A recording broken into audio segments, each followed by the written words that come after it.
मैथिली ठाकुर को मिलने जा रहा है मंत्री पद। जी हाँ, आप बिल्कुल ठीक सुन रहे हैं। पार्टी सरप्राइज दे सकती है। देखिए, दरअसल बिहार की नई एनडीए सरकार तैयार है। साथ ही सरकार में काम करने वाले मंत्री भी। नीतीश कैबिनेट में किसे जगह मिलेगी, किसे नहीं, इसकी पूरी लिस्ट तैयार हो चुकी है।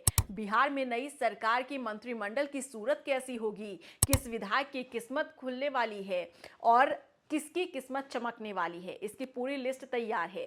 बिहार सरकार में मंत्रियों को लेकर जो फॉर्मूला तैयार किया गया है वो है सीटों के हिसाब से 6 विधायक पर 1 मंत्री। इसके हिसाब से देखिए तो बीजेपी से 15 या 16 मंत्री बनाए जाएंगे। तो वहीं जेडीयू कोटे की बात करें तो 14 से 15 मंत्री बनाए जा सकते हैं।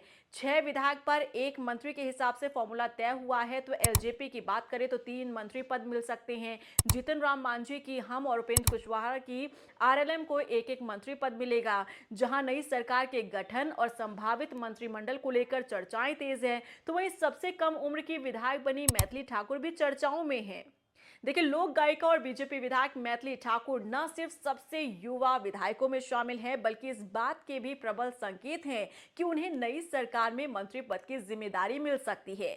बीजेपी की सरप्राइज रणनीति को देखते हुए सियासी जानकार मानते हैं कि पार्टी उन्हें युवा, महिला और कलाकार, इन तीनों पहचान के आधार पर बड़ा दायित्व दे सकती है। दरभंगा जिले के अलीनगर से बीजेपी के टिकट पर पहली बार चुनाव लड़कर जीतने वाली मैथिली ठाकुर ने आरजेडी उम्मीदवार विनोद मिश्रा को 12,000 वोटों के अंतर से हराया है। उनकी लोकप्रियता, युवाओं में पकड़ और सांस्कृतिक पहचान को देखते हुए माना जा रहा है कि नई सरकार में उन्हें सामाजिक न्याय, कला, संस्कृति या युवा मामलों से जुड़े विभाग की जिम्मेदारी मिल सकती है। बीजेपी की कार्यशैली को देखते हुए माना जा रहा है कि नए मंत्रालयों में कुछ चेहरे चौंकाने वाले होंगे और इनमें मैथिली ठाकुर का नाम भी सबसे ऊपर चल रहा है। पार्टी नेतृत्व ने हालांकि अभी तक कोई आधिकारिक संकेत नहीं दिए हैं, अपने पत्ते नहीं खोले हैं, लेकिन सूत्रों का दावा है कि युवा और महिला प्रतिनिधित्व इस बार मंत्रिमंडल का बड़ा हिस्सा हो सकता है। हालांकि मीडिया ने मैथिली ठाकुर से जब मंत्री पद को लेकर सवाल किया तो उन्होंने कहा कि पार्टी की तरफ से जो भी आदेश दिया जाएगा उसका वो भरपूर पालन करेंगी। मंत्री बनना या ना बनना ये पार्टी डिसाइड करेगी। देखिए, 25 साल की मैथिली ठाकुर ना सिर्फ एक लोकप्रिय गायिका हैं, बल्कि सोशल मीडिया पर भी उनकी मजबूती है और उन्हें युवाओं के बीच एक प्रभावशाली पहचान मिलती है। पहली बार जीतकर विधानसभा पहुंची मैथिली ठाकुर से जनता की काफी उम्मीदें हैं। वो संस्कृति, युवा हित और समाज से जुड़े मुद्दों पर नई ऊर्जा और संवेदनशीलता के साथ काम करेंगी। शपथ ग्रहण से पहले मंत्री पदों को लेकर चर्चाएं तेज है, लेकिन मैथिली ठाकुर ने ये साफ कर दिया है कि उनकी प्राथमिकता जनता की सेवा और पार्टी की जिम्मेदारियों का पालन करना है। 20 नवंबर को पटना के गांधी मैदान में नई सरकार का शपथ ग्रहण समारोह होना है।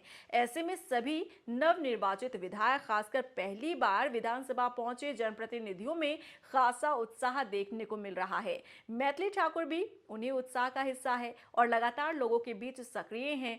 अब देखना होगा कि उन्हें पार्टी, संगठन या सरकार में कौन सी जिम्मेदारी दी जाती है। हालांकि जब मीडिया ने उनसे सवाल पूछा तो उन्होंने सीधे तौर पर यह कहा कि जो भी जिम्मेदारी उन्हें मिलती है उसे वो बखूबी निभाती नजर आएंगी।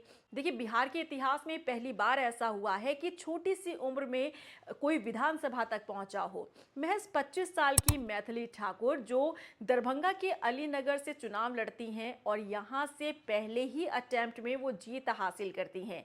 अलीनगर की जनता ने मैथिली ठाकुर को दिल खोलकर वोट दिया। दिल खोलकर उनके समर्थन में इनके क्षेत्र की जनता आई और जनता ने ये बता दिया कि हम आपको मैंडेट दे रहे हैं, हम आपको वो जिताओ आंकड़ा दे रहे हैं, अब काम आपको करना होगा। मैथिली ठाकुर भी जब जब जनता के बीच में गई या मीडिया से मुखातिब हुई, तब एक सकारात्मक उनका रिस्पॉन्स निकलकर सामने आया। जब भी वो बात करती हैं तो ऐसा नहीं है कि वो इमेच्योर लगती हों। बात करते समय उनकी मेच्योरिटी झलकती है। भले ही वो 25 साल की हों, लेकिन छोटी सी उम्र में मुकाम जो उन्होंने हासिल किया है और जिस पद पर वो पहुंची है उसकी गरिमा को बखूबी वो जानती है और इसी गरिमा को ध्यान में रखते हुए वो बात भी करती हैं। विधानसभा जब वो पहुंची तो वहां पर भी मीडिया से मुखातिब हुई और मीडिया से बातचीत करते हुए भी उन्होंने बताया कि ये जनता का प्रेम है, ये जनता का प्यार है जो आज वो इस लोकतंत्र के मंदिर तक पहुंची है, विधानसभा तक पहुंची है। तो फिलहाल अब देखना होगा, 20 तारीख का इंतज़ार कीजिए, देखना होगा कि क्या मैथिली ठाकुर वो नाम होता है जो पसंदीदा लिस्ट में अमित शाह के जो चहेते हैं या अमित शाह के जो नज़दीकी हैं या फिर अमित शाह का जिसे आशीर्वाद मिलेगा वो मंत्री पद की कुर्सी पर विराजमान होगा। तो क्या उनमें से एक मैथिली ठाकुर होती हैं या फिर नहीं? मैथिली ठाकुर से उम्मीदें इसलिए ज़्यादा लगाई जा रही हैं क्योंकि बिहार विधानसभा चुनाव देखिए खत्म हो चुका है, परिणाम भी सामने आ चुका है। रिजल्ट के बाद भी आप देख रहे होंगे, चाहे आप सोशल मीडिया के किसी भी प्लेटफॉर्म पर चले जाइए, चाहे फेसबुक पर, चाहे इंस्टाग्राम पर, यूट्यूब पर, आपको मैथिली ठाकुर ट्रेंड करती हुई नजर आएंगी। उन्हें लोग सुनना चाह रहे हैं, उन्हें लोग देखना चाह रहे हैं, उनके बारे में लोग पढ़ना चाह रहे हैं। और यही कारण है कि हर तरफ मैथिली ठाकुर की चर्चा हो रही है क्योंकि एक तरीके से वो एक आइडल बन चुकी हैं उन युवाओं के लिए, खास तौर पर जो राजनीति में दिलचस्पी रखते हैं। अब मैथिली ठाकुर की बात करें तो देखिए इनका राजनीति से कोई लेना देना नहीं है, वो कला के क्षेत्र से आती हैं, उनका बैकग्राउंड कला का रहा है। उनके पिताजी, चाहे उनके दोनों भाई की बात करें या फिर मैथिली ठाकुर की बात करें, वो हमेशा से ही कला के क्षेत्र में अपना अच्छा परफॉर्मेंस देती आई हैं। लेकिन एकाएक बीजेपी ने उन्हें प्रत्याशी बनाया, वो भी ऐसी सीट से जो कि उनका गृह क्षेत्र नहीं कहा जा सकता। लेकिन उसके बावजूद भी ऐसे क्षेत्र से उतरना जहां पर उन्हें पैराशूट कैंडिडेट बताया जा रहा था, ऐसे क्षेत्र से जहां ये कहा जा रहा था विपक्षी दलों की तरफ से कि मैथिली ठाकुर एक पैराशूट कैंडिडेट है, वो जीत नहीं सकती हैं क्योंकि यहाँ का बेटा ही जीत हासिल करेगा। विनोद मिश्रा जो कि आरजेडी के कैंडिडेट थे, उन्होंने इस मुद्दे को बखूबी उठाया चुनाव के दौरान। उन्होंने कहा कि यहाँ पर रहकर जो जनता की बात करता है, जनता के बीच जो रहता है, वही जनता का प्यार और समर्थन पाएगा। लेकिन इन सभी बातों को इग्नोर करते हुए, दरकिनार करते हुए जो परिणाम सामने आए बिहार विधानसभा चुनाव में, उसने ये बता दिया कि अगर आपकी इच्छा शक्ति मजबूत है, अगर आपको ईश्वर पर विश्वास है, तो आप मैथिली ठाकुर बन सकते हैं। हालांकि मैथिली ठाकुर बनना इतना आसान नहीं है जितना आसान लग रहा है लोगों को कि राजनीति के पहले ही पायदान पर उन्होंने जीत हासिल कर ली। भले ही राजनीति में कह सकते हैं कि ऊपर वाले का वरदान और आशीर्वाद पूरी तरीके से मैथिली ठाकुर को मिला हो, क्योंकि हाँ, ये पहला अटेम्प्ट था मैथिली ठाकुर का, पहली बार वो विधानसभा चुनाव लड़ी और पहले ही अटेम्प्ट में उन्होंने अच्छा स्कोर किया और अच्छे से उन्होंने जीत हासिल की।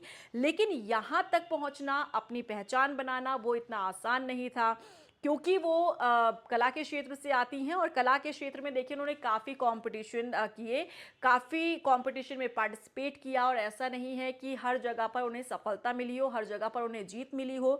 चाहे वो सारेगामा लिटिल चैम्प्स हो, चाहे वो दूसरे सिंगिंग कंपटीशन हो, वहाँ पर भी उन्हें असफलता का सामना करना पड़ा, असफल वो हुई, हारी, रोई। और यही कारण है कि जब परिणाम सामने आए तब मैथिली ठाकुर ने एक बात बहुत अच्छी कही। उन्होंने कहा कि आज मेरी सफलता सबको नजर आ रही है, लेकिन वो रोना शायद मुझे याद है और मेरे अलावा कोई और याद नहीं कर सकता, और ना ही किसी ने मेरे वो आंसू देखे थे।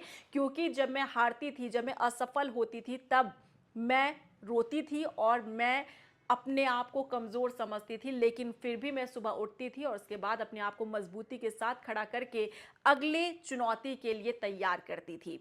तो सिंगिंग कंपटीशन में बार बार हार का सामना करना पड़ा, महज 2 वोटों से विनर ना बनना आपको कहीं ना कहीं यह असफलता ना और मजबूत करती है और स्ट्रांग करती है लाइफ में आगे बढ़ने के लिए। और तभी हम कह रहे हैं कि भले ही राजनीति के पहले पायदान पर मैथिली ठाकुर ने सफलता हासिल की हो, लेकिन यहाँ तक पहुँचना, अपनी पहचान बनाना और इतनी ज़्यादा फ़ैन फॉलोइंग करना, वो यहाँ तक पहुँचना इतना आसान नहीं होता। क्योंकि लोगों के दिलों तक उन्होंने अपनी पकड़ बनाई, पहचान बनाई, अपनी आवाज़ के माध्यम से, अपने सिंगिंग के माध्यम से। न सिर्फ प्रदेश में, देश में, विदेश में मैथिली ठाकुर को जाना जाता है, पहचाना जाता है। और आज देखिए हर किसी की जुबान पर मैथिली ठाकुर का नाम आ रहा है। और आज हम इसलिए मैथिली ठाकुर की बात कर रहे हैं क्योंकि मैथिली ठाकुर एक ऐसी पर्सनालिटी बन चुकी है जिसकी हर तरफ चर्चा हो रही है। अब इन दिनों चर्चाओं में वो इसीलिए क्योंकि वो छोटी सी उम्र में विधानसभा तक पहुंची हैं और विधानसभा पहुंचकर अब इंतजार है कि क्या उन्हें मंत्री पद दिया जाएगा या फिर नहीं। आपको क्या लगता है?